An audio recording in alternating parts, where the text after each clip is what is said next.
Ini adalah episode kelima dari Wall Podcast, disiarkan di akhir bulan Maret. Kali ini aku akan membahas tentang zona-zona. Jadi kita intro dulu ya kan. Jatuh cinta, tiap manusia udah pastilah ya pernah ngalamin yang namanya jatuh cinta itu sendiri. Entah kepada seseorang atau sesuatu. Kita pasti pernah ngerasain jantung berdetak lebih kencang, dak-dikduk gak karuan gitu. Padahal cuma dilirik sekilas aja sama orang yang kita suka. Sayangnya gak semua jatuh cinta itu berakhir indah. Kadang ada aja halangannya. Entah hadirnya orang ketiga antara kau dan dia, atau malah karena perasaanmu dan dia gak pernah sama. Kau udah anggap dia sebagai segalanya di hidupmu. Kau dedikasikanlah waktumu dan tenagamu buat dia. Dianya cuma anggap kau sebagai supir pribadi yang bisa antar jemput kapanpun dan dimanapun dia mau. Kan kurang gitu loh. Oke lah ya. Kali ini aku akan ngangkat tema tentang zona apa aja yang pernah dirasakan oleh hampir semua orang. Zonanya ini tuh ada 15. Jadi sabar-sabar lah kalian dengerin podcast ini. Kalau masih kurang zona yang ada di omonganku nanti, cobalah kalian tambahkan di kolom komentar ya kan. Yang pertama itu ada kakak adik zone. Zona merah pertama yang bakal bikin kau pusing 7 keliling. Itu tuh kakak adik zone. Kayak mana pula kau gak pusing ya kan. Kau udah sayang kali sama dia, udah cinta kali kau ke dia. Istilahnya udah dia kali lah pengisi hatimu. Kau sempatkan waktu di antara kesibukanmu supaya bisa chattingan sama dia. Kau habiskan berliter-liter bahan bakar buat antar jemput atau ngasih dia sesuatu. Supaya dia gak bad mood lagi, kau ciptakan puisi dan lagu paling indah buat dia. Mantap kali pokoknya. Ternyata di akhir semua usahamu itu, kau malah dianggap dia sebagai kakak atau adik. Malah dianggap sebagai anggota keluarga dia pula ya kan. Padahal namamu gak pernah jadi satu sama dia di kartu keluarganya. Tapi ya gimana, seenak itu dia manggil kau sebagai kakak atau adiknya. Padahal ketemu pun pas sudah gedenya, udah gak kuat lagi kalau mau diangkat. Alasan kenapa jadi kakak atau adik pun gak kalah lucu, biasanya karena kau itu bisa menggantikan sosok kakak atau adik dia kan, yang gak dia dapatkan dari orang-orang terdekatnya gitu. Kayak dari keluarganya lah ya. Saran gue sih, kalau kau udah masuk ke dalam zona ini, sekalian aja lah kau daftarkan namamu ke dalam kartu keluarganya. Enak kau kan, bisa dapat 2 kali uang jajan dari ortumu sama dari ortu dia. Kan paten kali kan. Cuman ya gitu, gak enaknya kau cuman dianggap dia sebagai kakak atau adiknya aja, gak lebih. Mampuslah kau. Yang kedua itu, dan biasanya nih ini paling banyak dialamin orang-orang nih, itu tuh friend zone. Zona yang ini sih ya udah jadi masalah klasik sejak lama. Pokoknya dari dulu udah banyak banget lah orang-orang yang jadi korban dari zona ini. Respect buat kalian yang masih atau udah melewati peristiwa ini dengan baik. Karena dianggap cuma temen emang bener-bener gak asik gitu loh. Bayangin aja, kau udah lama suka sama seseorang kan, tapi kau gak bisa maju, dan kau gak bisa mundur juga. Mau maju udah ditolak secara halus sama dia, yang anggap kau itu cuma sebagai seorang teman gitu loh. Mau mundur pun kau udah terlanjur sayang, kayak mana, gak bisa lagi kan. Kan gak enak banget rasanya. Di dalam hati pun kau cuma bisa berharap semoga dia lekas sadar bahwa perasaanmu ke dia bukan lagi sebagai seorang teman. Jadi kayak ada keinginan melewati belenggu bernama pertemanan itu sendiri kan. Cuman ya gimana, kadang karena kau udah dianggap sebagai teman, jadinya kau pun kayak, aduh aku sayang gak bisa, tapi mau mundur juga susah gitu loh. Cuma itulah satu-satunya cara yang bisa kau lakukan selagi menunggu. Entah itu menunggu dia sadar, menunggu dia putus dari pacarnya yang sekarang, alias sainganmu secara gak langsung itu kan, atau menunggu sampai matanya itu kebuka, ada kau yang selalu ada buat dia. Intinya Yang harus kau tahu bahwa jodoh itu gak akan ketukar. Mau seberapa banyak orang yang isi hatinya sebagai pacar, kalau Tuhan udah bilang bahwa masa depan dia adalah bareng sama kau, pacarnya bisa apa ya? Tapi itu kalau dia emang ditakdirkan buatmu sih. Kalau enggak ya mau gimana lagi. Kau terima aja lah nasibmu kawannya kan. Ya kalau masa depan dia bareng kau, kalau bukan ya mau gimana lagi kan. Intinya kau udah berusaha gitu aja. Yang ketiga itu adalah ojek zone. Ini zona yang bakal bikin kau jadi hafal semua nama jalan di seputaran rumah dia sampai ke kampus atau ke tempat kerjanya. Saking seringnya kau antar dia kemana-mana, kau jemput lagi setelah aktivitasnya selesai. Udah gitu pun pas akhirnya kau ajak dia pacaran malah ditolak dengan alasan kau cuma dimanfaatin sama dia sebagai tukang antar jemput. Kurang hancur apa lagi hati kalau udah kayak gitu kan.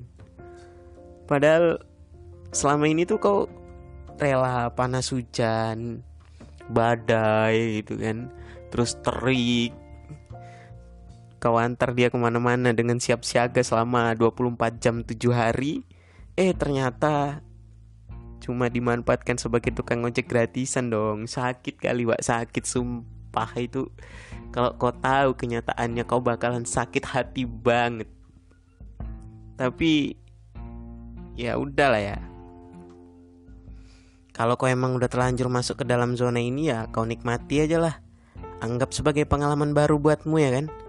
Karena dibalik banyaknya waktu, tenaga, dan perhatian yang kau habiskan buat dia dan berakhir sia-sia itu, ada nama-nama jalan yang berhasil kau ingat dengan baik. Cuma saranku nih, kalau kau udah bisa move on dari dia yang manfaatin kau itu kan sebagai tukang ojek gratisan, ya jangan lagi lah kau lewati jalanan itu sering-sering. Bukan apa-apa Wak. Nanti kenangan kau sama dia yang pakai satu jas hujan berdua itu jadi keingat lagi pula kan. Gak enak jadinya. Kan jadi sedih lagi kau. Jangan ya. Jadi jangan sering-sering kau lewati jalan yang pernah kau lewati sama dia dulu. Kau carilah jalan-jalan tikus, kau carilah jalan-jalan kecil ya kan. Terus yang keempat itu ada ATM berjalan zone. Zona yang harus banget kau hindari sebisa mungkin karena akan besar pasak daripada tiang, besar pengeluaran daripada hasil yang kau dapat dari ngebucin dia selama ini kan. Tapi kalau udah terlanjur masuk ke dalam zona ini ya mau gimana lagi. Saranku ya buru-buru keluarlah kau. Daripada udah gak punya apa-apa baru kau sadar. Kan gak enak kali rasanya. Mau minta modal yang udah kau keluarkan rasanya gak etis kali. Masa iya perhitungan sama mantan gebetan sendiri kan. Tapi mau gak diminta kesannya kok kayak ikhlas sekali jadi manusia. Dimanfaatkan terus gitu. Kalau kau lagi susah memutuskan hal-hal kayak gitu, kau pilihlah yang paling baik buat diri kau sendiri. Jangan kau pikirkan orang lain dulu kan. Karena toh hubungan kalian udah berakhir gitu. Udah cukuplah selama ini kau jadi ATM berjalan buat dia. Kau itu manusia, sama-sama punya hak buat bahagia. Mantap kali kata-kataku, anjay. Emang kalau ditulis tuh nggak ngawur gitu loh.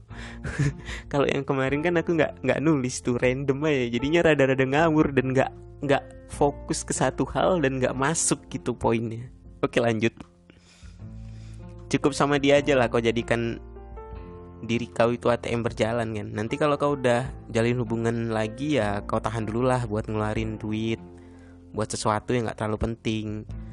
Bukannya pelit kan, cuman observasi dulu apakah pasanganmu nanti bisa diberikan kepercayaan dan ngasih feedback atau enggak, supaya kaunya gak nyesel sampai berkali-kali kan. Yang kelima itu temen kondangan zone. Pernah ngerasa kalau kau diajak jalan sama gebetanmu cuma pas dia mau berangkat ke kondangan aja? Kalau pernah, selamat karena kau udah masuk di zona ini. Buat yang belum tahu aja nih. Jadi tuh ini adalah zona di mana kau cuma dijadikan teman buat menghadiri acara semacam pesta pernikahan, ulang tahun, sunatan, ngasih nama anak. Ya pokoknya acara-acara kayak gitulah kau diajaknya. Pokoknya job desk kau tuh cuma jadi pasangan dia selama pesta aja lah, biar dia nggak kelihatan jomblo di depan teman-temannya. Ada dua sisi ketika kau masuk ke dalam zona ini. Pertama, ya tentu aja sisi positif kan. Kau akan dikenalkan ke teman-teman dia sebagai pasangan resmi ketika akan menghadiri sebuah pesta.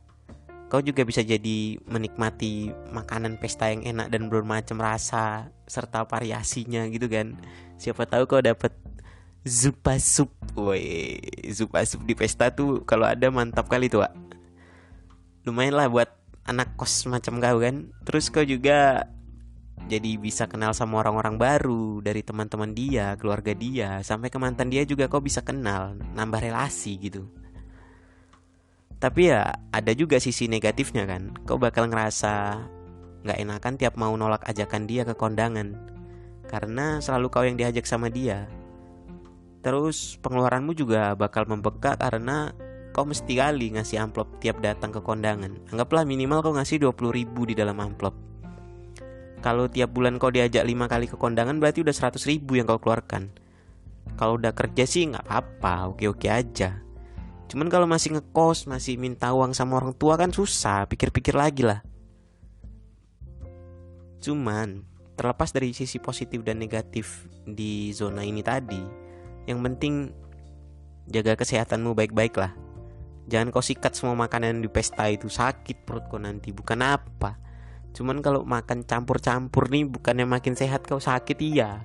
Bau kentut nanti tuh udah bukan satu jenis lagi, baunya udah entah macam apa lagi bau itu, nggak ngerti ya. Bau kali lah pokoknya. Yang keenam tuh lagi bete aja zone. Lagi bete aja zone. Kau dicari pas dia lagi bad mood doang, dengan alasan cuman kau yang bisa bikin dia tenang dan balikin mood dia lagi, karena kau itu orangnya lucu. Ya kau terimalah nasibmu jadi tukang hibur ya kan. Mau gimana lagi, kan kau orangnya emang menghibur. Jadi ya gak salah dia juga kalau kau masuk di zona ini. Manusia kan emang butuh sandaran waktu dia capek menghadapi kenyataan. Dan pilihan dia buat bersandar ya pundakmu. Cuma kau pun jangan sok tegar lah di depan dia selamanya. Kau juga pasti capek kan. Kau pasti pernah lah pengen mengeluhkan sesuatu, tapi karena kau terbiasa terlihat kuat, makanya di depan dia kau pasang wajah sok kuat terus. Jangan gitu. Kau jangan terus menerus jadi pendengar lah. Kau juga boleh dan pantas buat didengarkan. Udah tahu kau dijadikan pundak sama dia, ya masa kau gak mau jadikan dia pundak juga, kan lucu.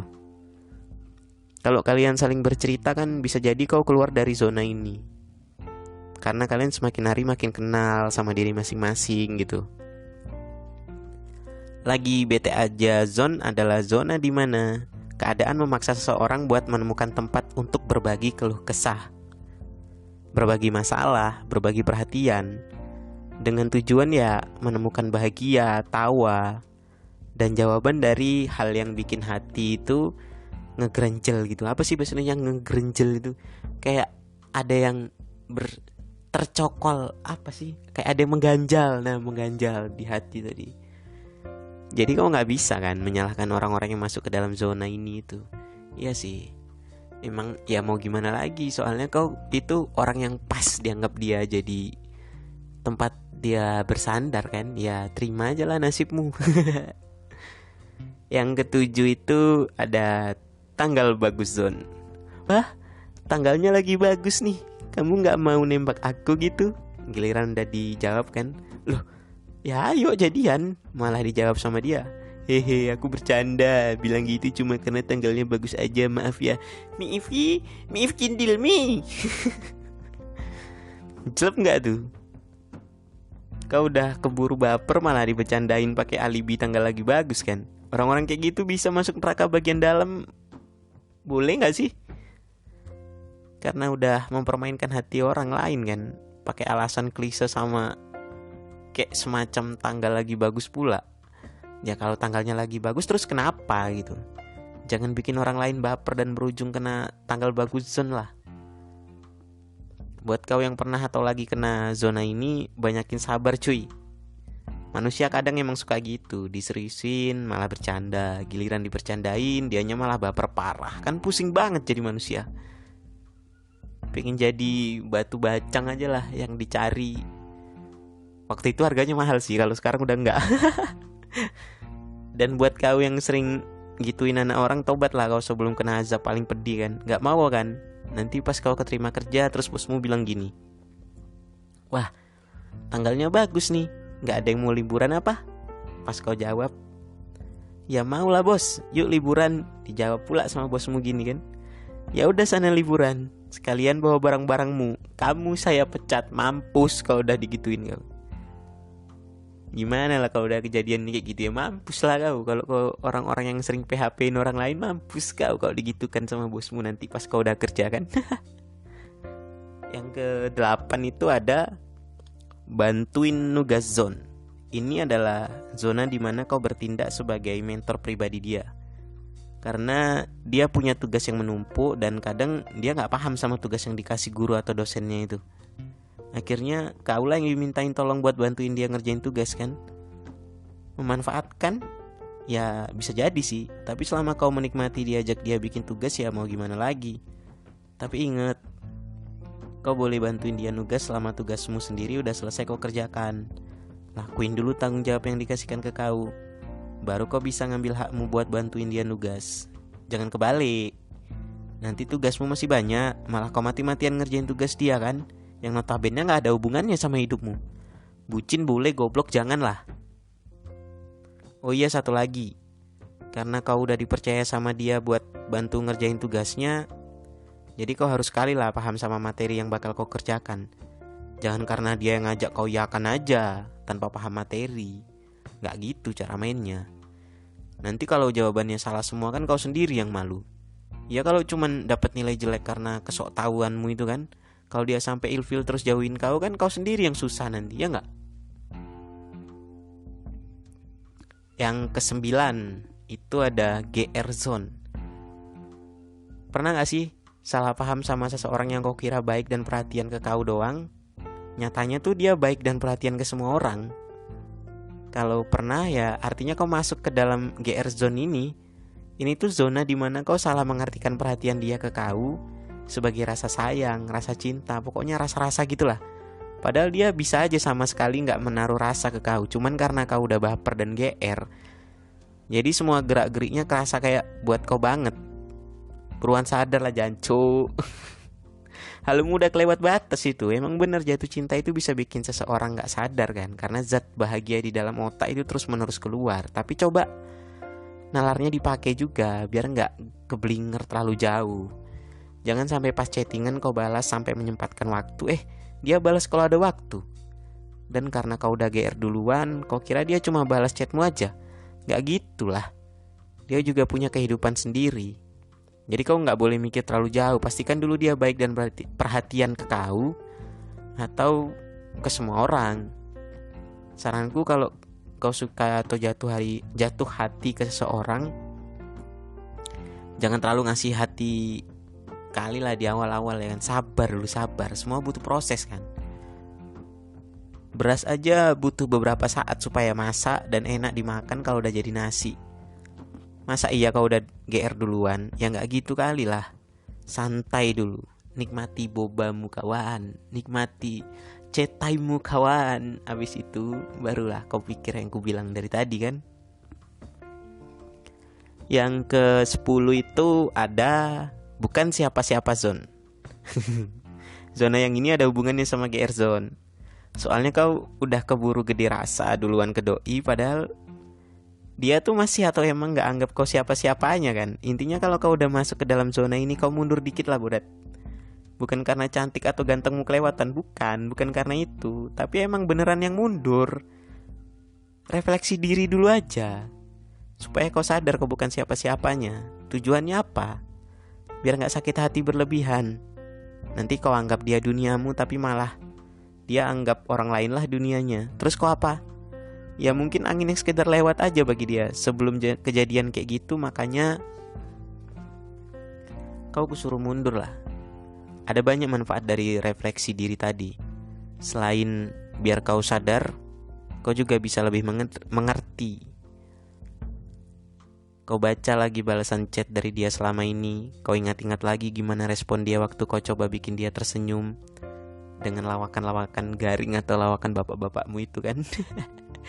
Gimana reaksi dia waktu kalian jalan bareng, gimana dia makan di depanmu. Hal-hal kecil kayak gitu bisa kau jadikan acuan buat ngerti apakah dia beneran suka sama kau atau semua itu cuma perasaanmu aja. Adalah, yuk kita mulai mundur yuk. Kayak mobil yang lagi keluar dari parkiran, hatimu juga perlu dimundurkan. Barangkali dia memang bukan rumah yang selama ini kau harapkan. Mantap. Yang ke-11 itu jemuran zone. Anjay, jemuran zone dong. Zona paling absurd di daftar ini. Gimana perasaanmu bawain barang-barang dia kemanapun kalian pergi? Udah mirip tiak jemuran lah ya. Aku kadang suka heran aja lihat orang-orang yang ngebucin sampai segitunya, sampai bawain barang orang lain, padahal hubungan belum jelas sama sekali. Apa nggak capek badanmu? Kau itu bukan robot, kau itu manusia loh. Kalau robot gitu nggak punya rasa capek, nggak apa-apa, tapi kau kan punya. Udahlah, berhentilah bikin orang lain bahagia sementara kau sendiri ngerasa kesiksa. Ini aku ngasih saran sebagai seorang kawan, karena aku perhatian sama kau. Bucinlah secukupnya, jangan berlebihan kali. Orang belum jadi apa-apa aja dia udah berani nyuruh kau bawa barangnya kok. Yang kadang banyak dan beratnya bisa ngelebihi barang pribadimu. Gimana kau udah jadi apa-apa? Bisa-bisa rumah dia kau yang disuruh ngangkat, soalnya hidup dia nomaden kan. Dan kau lah tiap hari yang disuruh sama dia mindah-mindahkan rumahnya. Apa gak mampus kau kalau udah kayak gitu? Ya tahu itu kayak gak mungkin kejadian kan. Cuman poinnya bukan di situ. Poinnya adalah jangan kali kau memaksakan dirimu buat orang lain. Jadi jemuran. Gak banget. Biasakan bilang enggak kalau itu emang gak ada untungnya buat kau sama sekali. Oke Bodat? Pas gak Bodat? Yang ke-12 itu pulang bareng zone. Zona ini tuh mirip sama tukang ojek zone tadi. Cuma bedanya di sini kau cuma diperlukan pas pulang aja sama dia. Dari kegiatan atau dari aktivitasnya lah ya kan. Karena berangkatnya dia udah dianterin sama orang lain. Jadi tugas kau gak berat-berat amat lah ya. Karena gak perlu nganterin dia kemana-mana. Cukup jadi orang yang mau jemput dan jadi temen buat diajak pulang bareng. Tapi ya tetap aja selalu ada hal yang bisa kita kulik dari setiap zona kan. Kayak contohnya kalau buat pulang bareng zona adalah kau harus siap-siap sakit hati. Karena yang ngantar doi kemana-mana itu bisa aja orang yang lagi deket juga sama dia kan. Atau malah pacar. Siapa yang tahu. Namanya juga udah nasib jadi teman pulang bareng. Jadi ya kau gak punya hak buat nanyain dia diantar sama siapa. Kau terima aja lah nasibmu. Aku cuma mau bilang, jangan kau dalami kali peranmu jadi teman pulang bareng. Bukan apa-apa. Takutnya nanti kalau kau dalami kali dan kau ternyata tahu bahwa dia udah jadi milik orang lain, kan percuma. Perjuanganmu yang selama ini nungguin dia pulang dari aktivitasnya itu percuma. Ambiar itu gak memandang situasi dan kondisi loh Wak. Jadi persiapkanlah dirimu sebelum badai datang ya kan. Yang ke-13 itu photographer zone. Kau lagi deket sama artis Instagram dan kerjaanmu adalah jadi fotografer pribadinya dia. Fix kalau itu kau masuk ke dalam zona ini sih. Job deskmu itu nyari tempat, spot-spot foto yang instagramable, terus kasih tahu ke doi supaya doi bisa foto di spot ini dengan berbagai gaya, menggunakan jasamu secara gratis sebagai fotografer pribadinya. Jadi yang harus kau persiapkan tuh ketika masuk ke dalam zona ini adalah minimal kau harus jago foto. Kau harus tahu sudut mana yang bikin dia kelihatan ganteng atau cantik. Kau harus tahu pencahayaan supaya hasil fotonya kelihatan bagus dan gak ngeblur. Kau harus punya atau minjam kamera yang ketajaman lensanya sampai bisa bikin jerawat yang ketutupan bedak tebal kelihatan ya kan.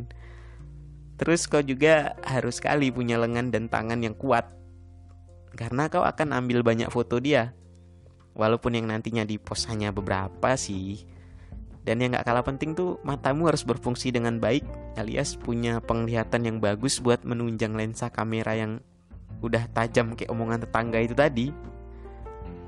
Untungnya kalau kau masuk ke zona ini tuh kau bakalan makin jago masalah foto, karena keahlianmu bakal terus menerus diasah buat ngefotoin dia. Ruginya ya capek lah Wak, karena kau jadi fotografer yang gak dibayar sama dia. Dibayar pun paling cuman pakai 2M, makasih mas atau makasih mbak. Mampus. Yang ke-14 itu bahan pamer zone. Ini adalah zona dimana kau cuma dijadikan ajang pamer ke teman-temannya doang.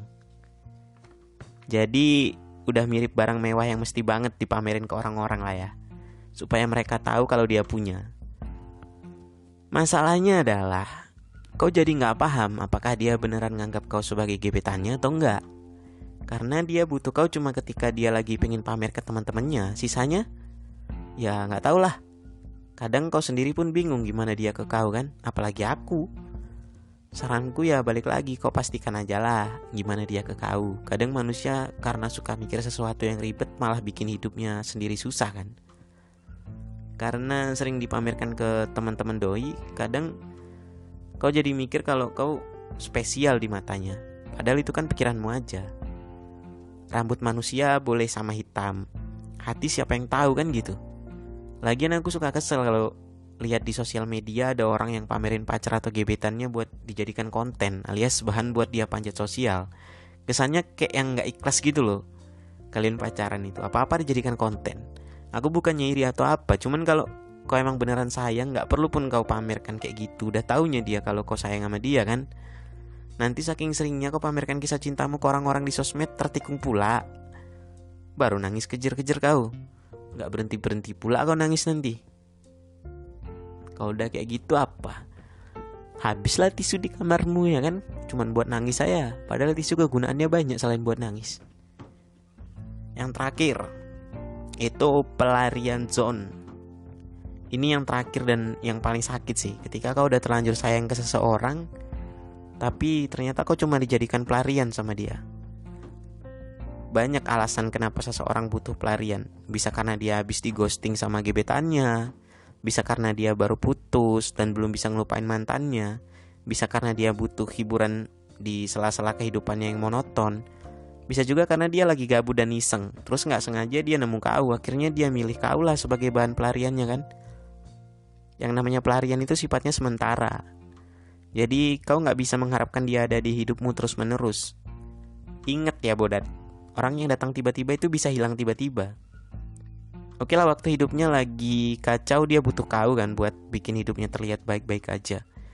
Terus kalau hidupnya udah baikan, kau dikemanakan sama dia? Gak tau lah aku. Di blok kali, atau ditinggalkan gitu aja tanpa penjelasan. Gak usah galau kalau kejadian ini nimpa kau. Anggap aja sebagai sebuah pelajaran. Karena kau pernah dijadikan pelarian sama seseorang yang pengen menghindar dari kenyataan pahit yang sedang dialaminya saat itu kan. Ya mau gimana lagi, terima gak terima ya kau harus terimalah dengan lapang dada apapun keputusan dia nanti. Karena ya kau hanyalah tempat singgah sementara. Dia sudah punya rumahnya sendiri, dan rumahnya bukan kau. Asik. Sabar Wak.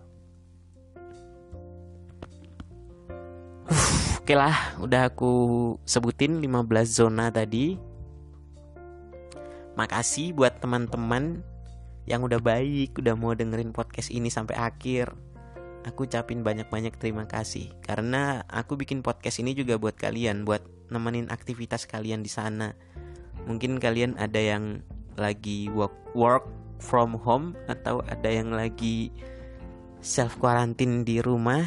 Jadi ya boleh banget atau bisa banget kalian dengerin podcast ini buat hiburan. Lumayan kan? Udah hampir setengah jam juga. Aku mau bikin paskan setengah jam aja lah. Kurang 30 menit lagi. 30 menit 30 detik maksudnya. Kita jumpa lagi di episode yang selanjutnya, yang entah kapan aku upload. Pokoknya kalian tunggu aja lah. Aku upload lagi ya kan. Soalnya aku udah disuruh pulang, tapi aku malas pulang. Lebih asik di kosan gitu.